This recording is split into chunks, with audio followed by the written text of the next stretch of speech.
All right. Who wants to start with the questions? So the first question was, in what way did your previous knowledge and or experience influence your perspective on the issues raised by this documentary or film? So my knowledge was very minimal from like ASL 1, where I knew a little bit about deaf culture, but I didn't know a lot of the options placed and how big those decisions were. I think it was just from the ASL perspective you heard about deaf culture, but I didn't know all that came into making these huge decisions until this class. I think I understood just kind of the differences between the hearing world and the hard of hearing world as well. Not so much the deaf culture, but growing up with hearing loss and wearing hearing aids my whole life, that's kind of the personal experience I took from this and related to during the movie. But I think I was surprised just how strong the feelings are in the deaf culture towards cochlear implants or towards just being a part of the hearing world and not a part of the deaf world. So, yeah. I got really attached to ASL and the language when I first took ASL 1, so I continued with that. And so I took the Deaf Studies course and went on with interpreting and everything. And Deaf Studies was really eye-opening because we actually watched this film and kind of went through all the different perspectives. And that was incredibly eye-opening. So I had a bit of an idea before watching this, and it's an issue that I don't know, it kind of hits home because ASL is so important. So I love talking about this stuff. And my experience was very similar to yours in that I had minimal understanding of the deaf culture. And so I think I was also surprised at how strong the feelings were, and that it seemed like there was just a big divide, and that it almost like divided this family pretty strongly. And so just the strength of those emotions surprised me for sure. So how would you characterize the Artinian family in general, just regardless of hearing status? Just kind of comment on their family dynamics and their relationships, I suppose. Very strong and opinionated. Yeah, both sides are very opinionated. I don't know, it was just kind of crazy to see how they were really advocating, like, not for their own opinions, but for the child themselves. Exactly. I don't know, they all love these children so much, and with their own opinions, like, you can tell, like, it's not just about their opinions, it's just about, like, the best interest of the child, or what they thought was the best interest of the child.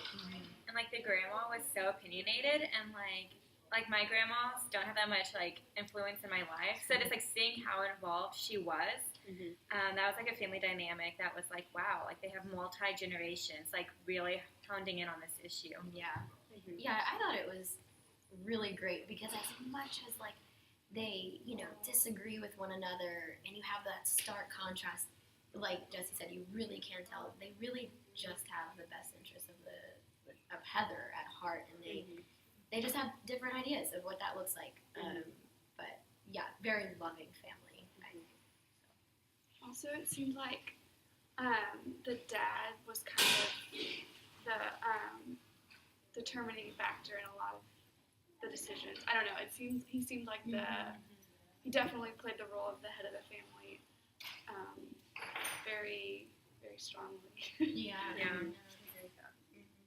They also love to cook a lot, which is really random. But they were always like recipes, or like you would see them like at dinner tables and like I don't know. Or like the grandma cooking with Heather. Yeah, I think that was maybe like her trying to bombard her with language. Yeah. I thought it was very poignant. I think it was in the second one. How they showed, I love that, how they showed her cooking with her granddaughter, like the second time after she had gotten implanted and everything. And I thought that was really cool, like, this is where she's come, and she's able to hear and listen and speak, and I really thought that was cool. Jumping ahead. Sorry. Okay, question 3? Yeah. Okay, so, in what ways can you personally identify with Heather's parents? What similar or relatable experiences have you had or have you witnessed that can allow you to empathize with Heather's parents? Personally, for me, being diagnosed with hearing loss at such a young age, it was just a natural decision for my parents to get hearing aids for me. I was told at a very young age as well that after my ear, nose, and throat doctor had looked into it, he said that I had a very high chance of having children with hearing loss or possibly greater hearing loss. So I don't know, just watching this video, it definitely made me realize that there's a possibility I will have children with fully functioning hearing, but also there's a possibility that I will have children with profound hearing loss or severe hearing loss, and there will be decisions I will have to make. And I don't know, it's definitely far down the road, but it's weird to think that there's just a lot that goes into it. You're not just making this decision for just an entire family, but just for another human being. So I don't know, it's very hard to watch, but it was interesting. Did it like make you think about, like, did it change your perspective of what you might want to like teach your children, or just not even really thinking? I think growing up with hearing aids, I don't see my own perspective changing in the fact that I would want my children to be equipped with hearing. If that's a possibility, I want my children to have hearing aids. I want my children to have cochlear implants, because I just can't imagine going through life not knowing what music is like, what laughter sounds like, even the annoying sounds in life. I don't know. It just feels like knowing what I would be missing, that would be really hard, and knowing what my children would be missing, that would be really hard. Yeah, absolutely. Yeah, have those values. So. I think I empathize with just the whole general process of like decision making, and like how hard that can be, and like you're only doing the best you can, and it seemed like they truly wanted what was right and what was best for Heather, and so I don't know, just that whole like struggle of we only know what we know, and we just want to do the best we can. So yeah, definitely. I think parents have this innate sense to want their kids to be like themselves, or at least to be able to identify with them.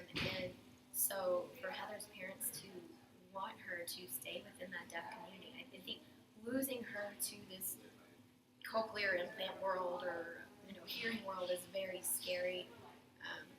And so I completely get that. The thing that I was like, how can I empathize with that? It's kind of funny, but like my mom, like politics is like a huge thing for her, and so whenever I have like a different view, or maybe like just a more open view, I think it actually like hurts her, and it like upsets her. Like, well, how could you think that way? And I think that's a very natural struggle, and also just natural to want your children to be like you. So I can get that. Yeah, I was trying to think of another way, like I could like kind of see like where this hard decision making would be in my life. Like right now, my brother is a senior in high school, so he's applying to colleges, and he really wants to go all the way up to like Washington State or like Oregon. And my parents are struggling with it hardcore. They're like, I don't know if he's ready, I don't know if he could do it, but like that's what he wants, and so they still like haven't come to a family decision on like whether he's going to stay in Texas or if he's going to go out of state, and whether he can handle going out of state. And like what like Heather's reaction would be once this happened. Like I don't know what Adam's reaction will be once he gets up there. So it's not like unknowing of like what's coming next, and like the whole two different worlds like coming together.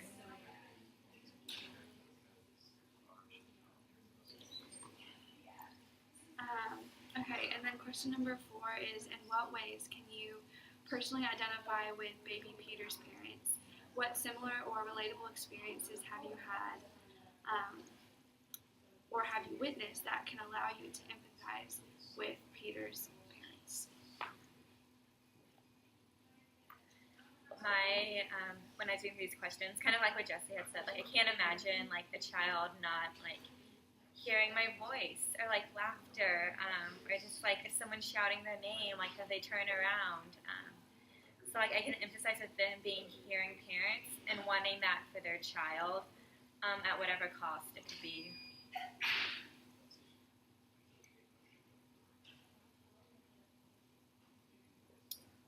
I thought it was just kind of curious just to kind of see how Peter's mom, like she grew up in the deaf world. Her parents were both deaf, and she was their advocate. So she knew, like going into this, she had all of the knowledge she needed, knowing exactly what it would be like for her child to grow up in this world. And I believe that just watching this video, I felt very confident in the fact that she was making this decision in the best interest of her child. So I think just kind of taking your personal experiences and trying not to let it cloud your judgment. I know that can be really hard, but Yeah. I think she handled it really well. I think that's definitely hard for a lot of us. So, but I was just kind of impressed by that. Yeah. Yeah, I think it's super impressive that they were able to still go with their gut and what they thought was right, even though they have this whole side of the family that is so blatantly like, absolutely not, like, I disagree with you, how can you do this? And it's almost a personal offense to them. And I thought it was kind of funny how Peter's mom, how she was like, yeah, I mean, my whole life I tried to run away from this, try to run away from the deaf community because I felt like it closed me off, and I finally get out, and then I have a deaf child, and then she has to start, kind of making some of these hard decisions, and almost has to open herself up again to this deaf community and the issues, and I thought that was really interesting. But yeah, like I said, I think it's very impressive how they handled it and how they said, this is what we're going to do, it, and that's hard, disappointing your family, still doing something even though you know that might upset them. So, One thing that she kept saying over and over again to kind of like get her point across is that she wanted to open up like the opportunities for Peter, and that she wasn't necessarily like disregarding the deaf world or deaf culture or anything like that, but she just wanted to open up the opportunities. And, yeah, I just thought that was really cool. yeah. She had that in mind. So question 5, what was your impression of professionals shown in the film? SLP, audiologists, teachers? I thought they did a really good job of just really preparing them for the reaction that they were going to get. I think, especially with Heather's mom, like going into possibly considering the idea of a cochlear implant, I don't think I really fully realized just how hard it would be for an adult versus a child to take on a cochlear implant and the transition and the adjustment period. And I think the audiologist or the cochlear implant advocate, she did an incredible job of like really kind of explaining exactly what she could expect and versus exactly what Heather could expect. But yeah, it kind of really educated me as well. Yeah, definitely. I liked how, well, it was really cool, I think, that Peter was going to get his cochlear implant. The audiologist was explaining, like, okay, now are you sure you want to do this? The deaf community, like, we just have to inform you on the NAD's position and so forth. I don't know if that actually happens, if that's like a common, like, you don't know, you probably wouldn't even part of it, but is that like a thing that they have to do, that they have to present, this is the deaf community, you do have the option of doing that, of going that way? I'm not sure if that's an actual thing that happens. I think it would be really great if that did happen. But I did appreciate that the audiologist did kind of like insert that in. Yeah. Yeah, and the schools were really cool too when they were touring like the only Aural school, and then when they were touring the Maryland School for the Deaf. Just like seeing the classrooms and the teachers, and seeing Heather interact with the two different students. That was very interesting too, and just how the teachers like held the classrooms. And that's just really cool to see the classroom experiences. It's cool to see the different perspectives. Like, I don't know, it makes me wonder how some parents made the choice to do each. And I know this is later in the next video, but when the group SLP session, I thought that was really cool how they were playing Simon Says. So like that was just a really cool like thing the SLP did to get the whole like family involved.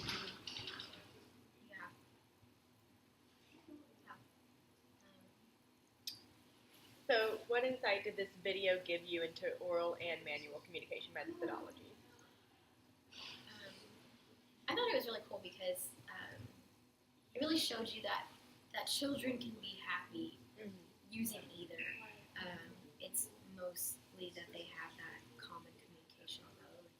I thought it was interesting, kind of sad, but whenever Heather went into the classroom where everyone was using speech and cochlear implants, and she's like, "Why don't they sign?" Like, and my mom was like, "Well, they're only oral. They're only speaking."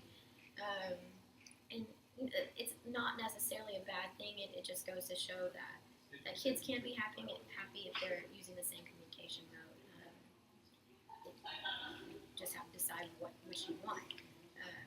So yeah, I thought that was interesting. I know my personal opinion, and this is kind of fostered by this documentary because I really think this is a very important documentary. Like any of my friends that don't know anything about ASL or deaf culture or anything, I don't really show them this. And then just volunteering at deaf schools. I personally feel like just the children that I've seen, that cochlear implants, if they're signing at the same time and speaking at the same time, it's often unclear, and that's just what I've experienced so far. And I think giving a child both is like fantastic. Just like segmenting that off. But that's my personal. But I do get that from this as well.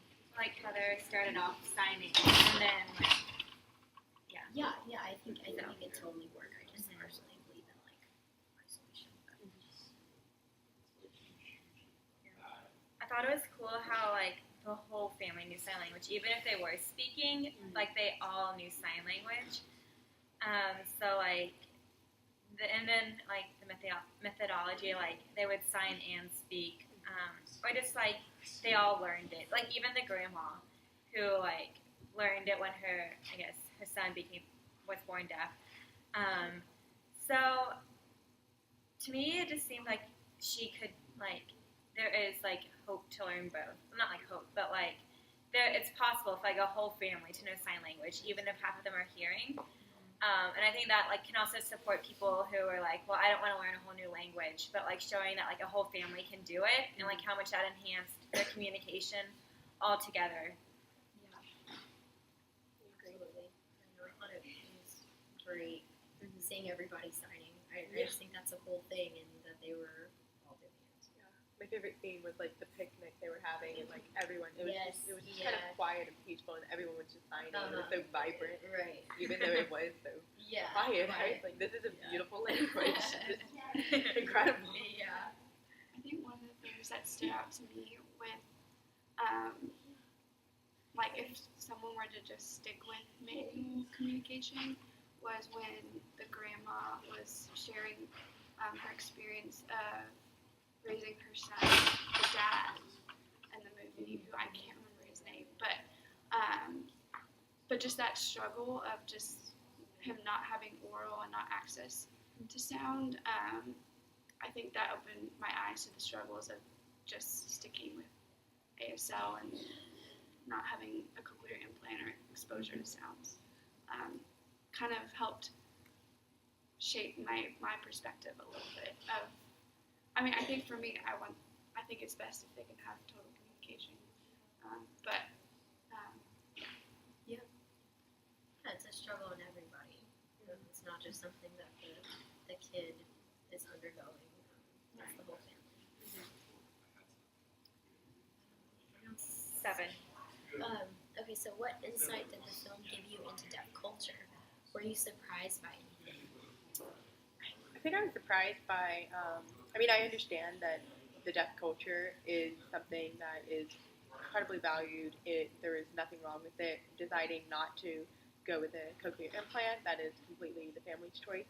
But I was really surprised by how unsupportive they are of cochlear implants as their particular communities they were a part of. I thought I don't know, it was just one of those things where it was like, this is a completely united front against this one decision. I was very surprised by that, but I don't know, it is a beautiful culture, and it is a beautiful community, and believe that it's an individual, personal decision and kind of need the support of everyone around you, regardless of whether they're in the hearing world or the deaf world.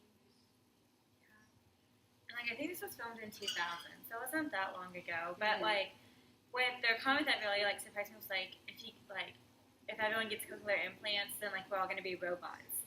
And I was like, I just like with all the technology and like a lot of them are aided still, even if they don't have implants. So I think they're aided. No, not if they're in deaf culture. Just like a lot of people. I was gonna say like I think maybe opinions have changed, or maybe just wasn't hitting on this aspect. But the meat of it is that I think their concern with Peter is if you implant him and you don't teach him about deaf culture, then that's it. He's gone. You know, he's not deaf. He's not big D deaf. But I mean, a lot of people, like I've seen a lot of people, you know, in the deaf community that do have a cochlear implant, and a lot have hearing aids. I think it's more. We went over the specific aspects in deaf studies, but I don't remember.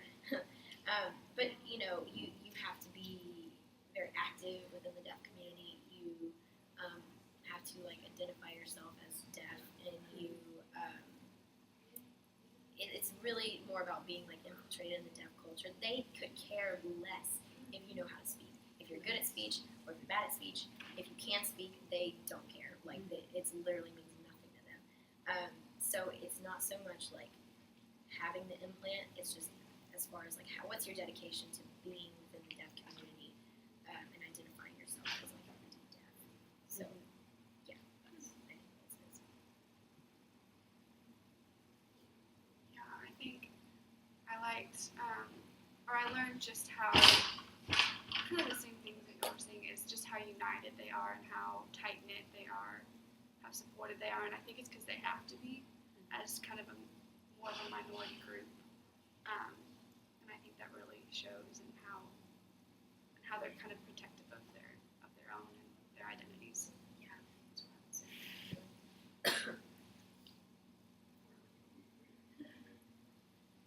So what kind of emotional responses did you guys have to this program?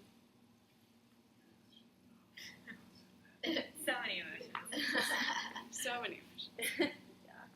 There's definitely a conflict, because, I mean, you hear both sides and you realize there's value to both opinions. Right. Like, of course, there's no absolutely right way to go about this. I mean, every case is different. But, I don't know, it's heart-wrenching to see, like, these families who are so terrified of, like, losing their children over one decision or the other. But yeah, there's definitely an emotionally heavy video. I was not expecting that. Just all the family fighting. I wasn't expecting that, and like moving all the way to Maryland. I didn't,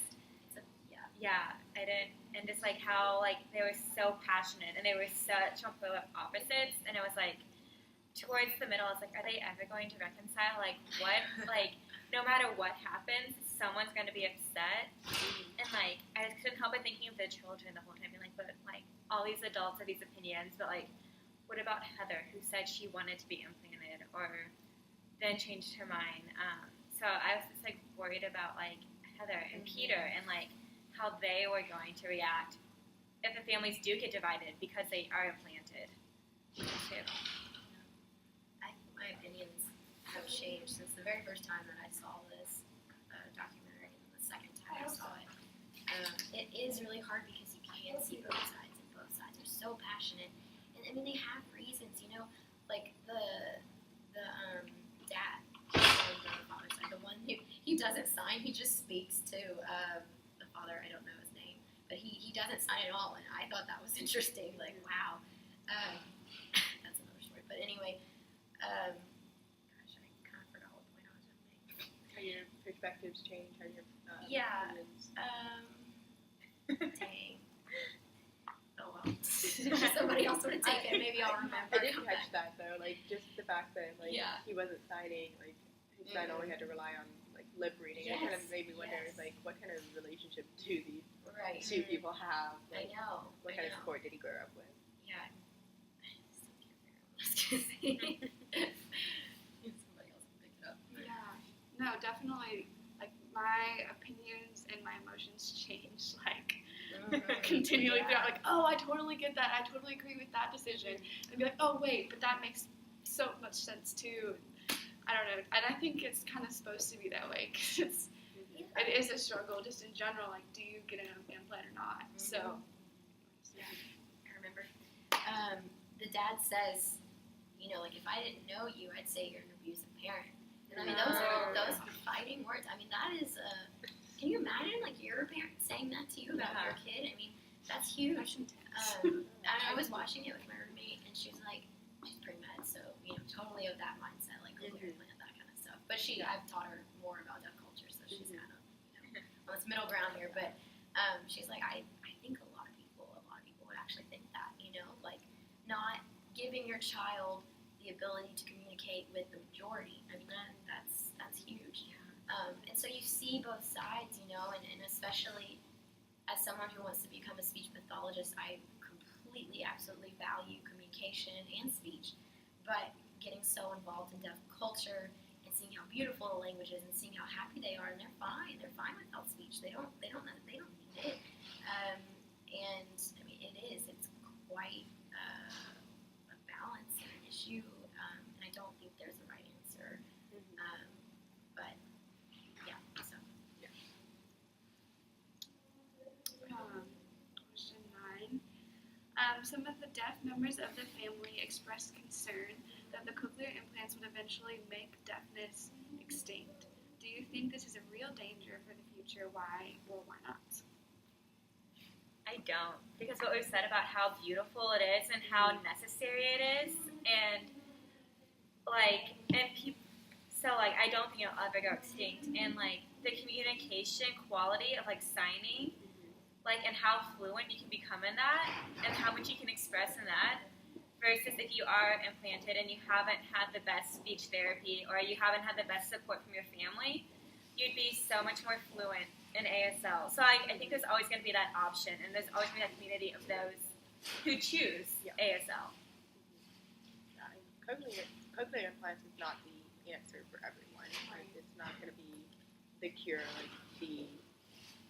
just the Hail Mary for everyone who needs it. So I don't think there's any real danger to the deaf community, to the deaf culture at all. I think we're always going to need American Sign Language, any kind of sign language. It's just too beautiful of a language to let go. I'm going to disagree. I think it's more of my pessimistic view, just because I love ASL so much. And I think there is value to that. I think as expensive as cochlear implants are, there's, what is the likelihood of everyone being able to afford a cochlear implant or hearing aid or whatever? But I do think over time, the deaf community has dwindled down over the time since these cochlear implants. And I do think that, and that's their biggest fear, cochlear implants, you're making them robots. And a lot of these kids, they don't, whenever people are like, oh, my baby's deaf, let's go to the hospital. The doctors aren't telling them, oh, well, here's this deaf person that's been very successful, and let me show you ASL, and that's an option. Then the cochlear implant, they're just showing them the cochlear implant and hearing aids. And so I think the majority of kids that are being diagnosed with hearing loss or whatever are getting that one option, and they don't really get introduced to the deaf community. And so ultimately, I think probably not our lifetime, but maybe at some point it will dwindle down. If it'll actually completely go extinct, I don't know. I hope not. But Yeah, I agree with y'all. I don't think it will go extinct. Just because we saw how strong or how well the deaf community sticks together, and just that culture. Because something you were saying earlier that stood out was that they don't care if people can speak, they still wear hearing aids, but and things like that, and that's a cultural thing. So I think as long as that stays strong, I think the use of ASL and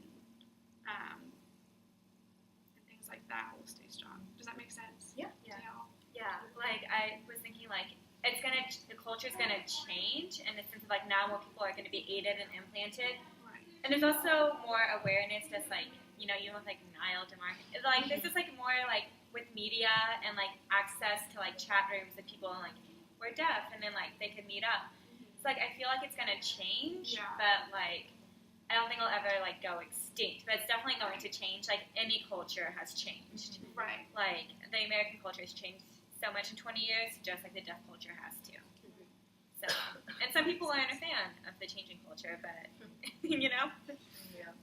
People also say redheads are going to go extinct. So, I mean.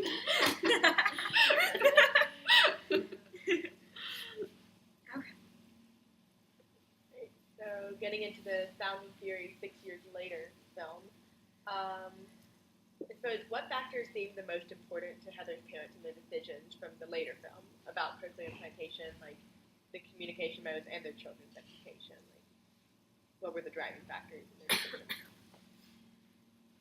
I think it was I wanted her to have all the options. That was like the main driving factor for Heather was that they wanted her to have. They realized some of the like maybe job limitations and stuff, but they just wanted her to have access to both.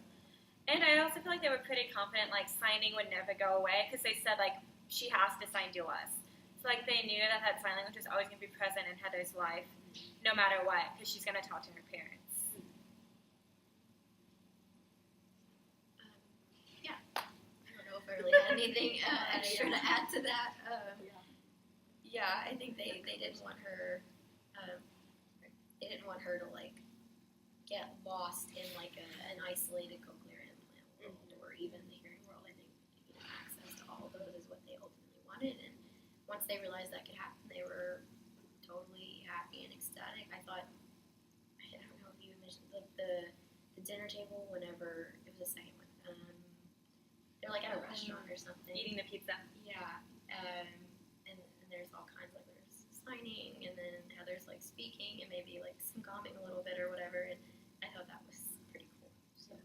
And even then when Heather had her hearing friend over for dinner and they were like, however many years ago, like we wouldn't have been able to talk. You wouldn't have been able to talk to your hearing friend, but now she can like hear us and sign at the same time. So like she can invite friends over from school, and that was really cool. Which is interesting because that's what Heather had wanted, I think, from the beginning. So we wanted Yeah. to talk to her. Yeah. Yeah. Definitely.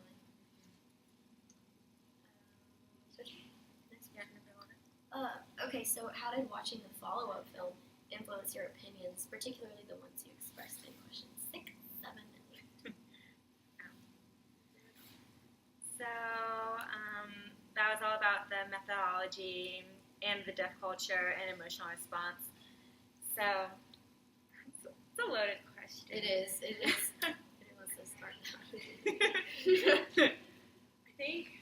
I think I was kind of curious to see how they made this huge decision at the end of the later film, like moving to Maryland, like detaching themselves from their family, and then they kind of realized in the end, like they need their family. They need to really come back to this decision, really explore their options. And I don't know, it kind of made me realize that I don't know, just kind of have to be open to all of these kind of decisions. You have to make sure that you're giving all of these decisions its best chance. Because I think what Heather's grandmother was saying a lot was like they're letting this fear of the unknown like keep them from giving this a chance. And I think watching the second film, it made me realize like they've gotten over that fear, that initial fear of what could possibly become like Heather getting lost in the hearing, the cochlear implant world, or Heather being just kind of rejecting her parents altogether. I think it was nice to see in the second film how once they got over that fear, like just kind of all the rewards that came from it. And you had mentioned like cooking with a grandma and how like when Heather was going to get ingredients from the closet and her back was turned to the grandma and the grandma pointed out like now I can tell you what to get and you don't have to be looking at my face to like read me, like I can give you directions with your like back turned to me. So that was like a really cool emotional response of like she now like doesn't need to rely solely on the visual aspect when communicating with her family. Yeah, and the other emotional response was that I remember once Larry was talking about, he was like giving advice to SLPs, and he was like, never say their speech is perfect because it's like they think it's perfect. So then Larry went to like McDonald's to order a hamburger, and the teller couldn't understand him, and he was devastated because he thought his speech was perfect. And then Heather's grandma kept on saying in the first video, like, "Oh, that's perfect. You said that great," and like kept on saying like her speech was perfect when it wasn't. So then like now Heather having access to that sound, you can see how much her speech improved, and just like how much the clarity improved from a speech perspective, and how I lost a train of thought, but I feel that. just kind of wandered off. I'm gonna kind of play devil's advocate here. I'm basically on the same page as you guys.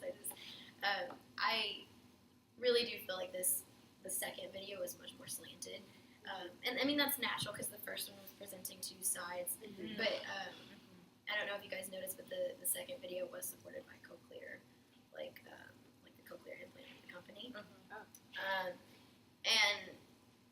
And even I read something on the blurb of the DVD that made me kind of like, oh, that's interesting. I think it really was just kind of like trying to support like Cochlear. It's like, wow, yeah, this is awesome. Like she has both worlds now, and I'm not denying that. I mean, I think that the fact that they were able to, she got the Cochlear and she's kind of able to like go back and forth between these worlds is like awesome. And like I said, I totally believe in like both in giving communication. But something that we did talk about in my deaf studies class after watching the TED Talk, because she had a TED Talk afterwards when she was in college, I think it's very clear that she identifies more at that point in her life with the hearing culture than she does with the deaf culture or anything in between.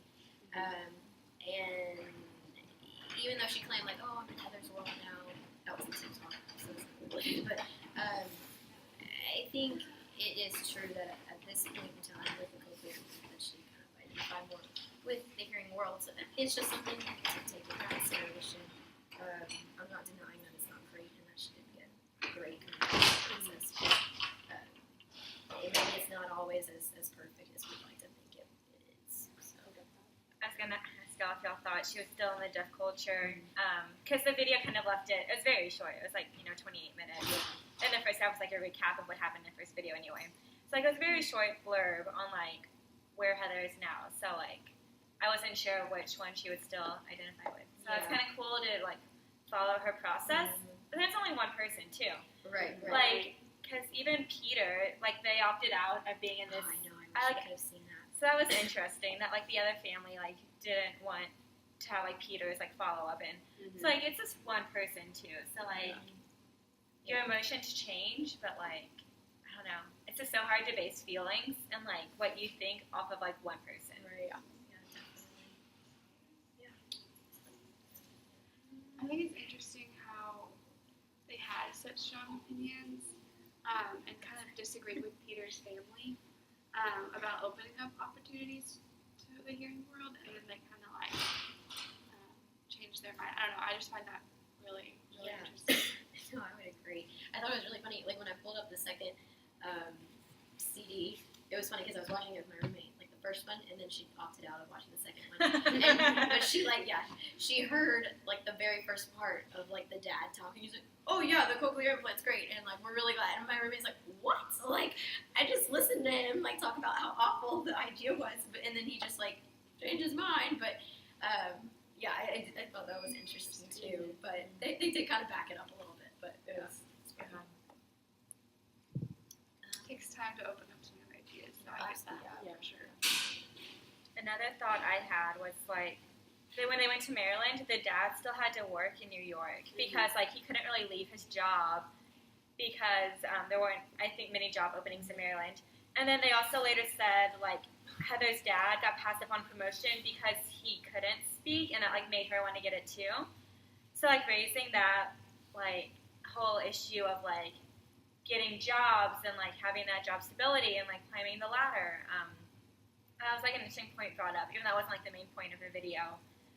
Just on like what options they have. Like I noticed he like worked at a computer, so I'm sure he was like on the screen all day and stuff. So yeah, it's interesting.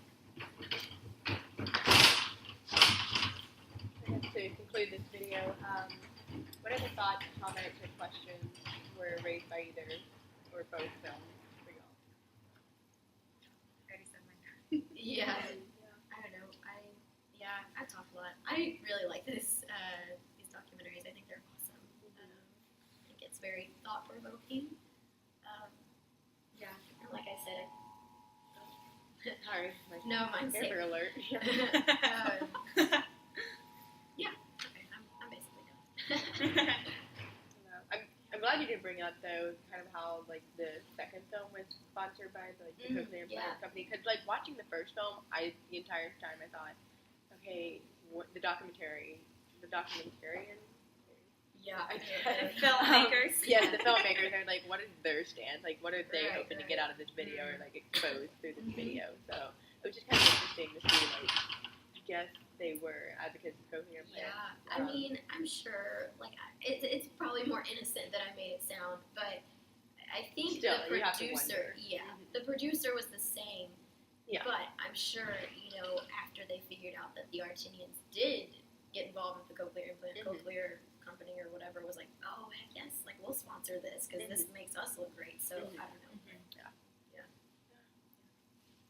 I'm really glad we got to watch it though, because I Yeah. don't know, I wasn't able to take ASL as a class. I stuck with French, so I feel like I learned a lot more about deaf culture than I think I missed out on if I had taken ASL. Yeah. So, Awesome. Bye, Thank you. Dr. Drew.